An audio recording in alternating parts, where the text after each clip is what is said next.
Offrir un avenir aux sportifs de haut niveau et des débouchés à des jeunes passionnés, c'est l'ambition du tout nouvel Institut des métiers du sport de Béziers.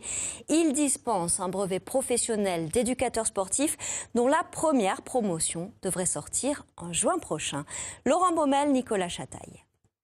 Vous vous rendez compte d'ailleurs que si vous essayez de faire une circonduction avec votre pouce, il y a un moment donné où ça bloque, ouais. Nous sommes à Béziers. Autour sur de la un autre table, angle 12 sportifs. Ils ont entre 17 et 25 Allez, ans, on passe sur les sont mouvements footballeurs, articulaires. rugbymen Tout à l'heure, on ou en encore parle. volleyeuses. Mouvements 12 articulaires athlètes qui font partie renvoyés de la de première liberté. promotion de l'IMSB, l'Institut des métiers du sport bitérois.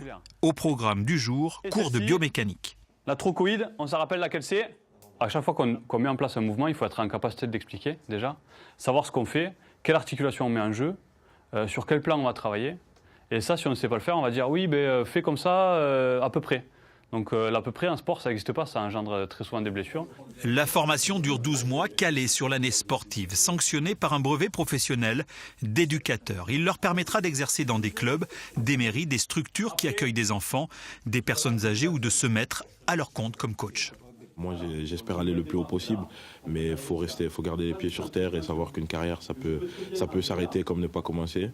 Donc voilà, c'est bien d'avoir un diplôme et une formation scolaire pour pouvoir avoir quelque chose à côté au cas où là, nous n'avons pas de carrière, quoi. Elena Cazotte est volleyeuse aux Angels et en équipe de France. C'est l'une des meilleures Françaises à son poste.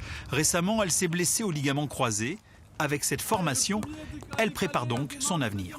Je pense que le fait d'avoir une formation sur Béziers, c'est vachement important. Et en plus, la formation comprend que je suis sportif de haut niveau, que je peux venir que de temps en temps. Donc les horaires aménagés, c'est super important. Et donc ça m'aide vachement pour mon futur. C'est 30 secondes les gars, il faut que le travail soit complet.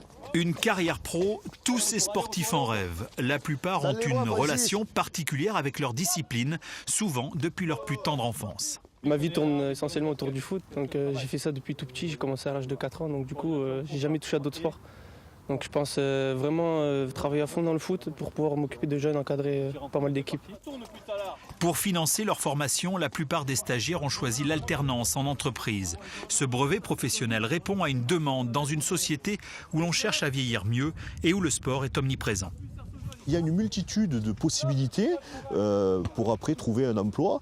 On peut aussi leur proposer de prolonger leur cursus. C'est-à-dire que là, on a un brevet professionnel et on peut après passer un diplôme d'État, le DEGEPS, qui va leur donner une spécialité supplémentaire pour pouvoir se préciser leur envie. Cet institut, porté par les 3 associations de l'ASBH, l'ASB et les Angels, a apparemment conquis tout le monde dans le bitérois.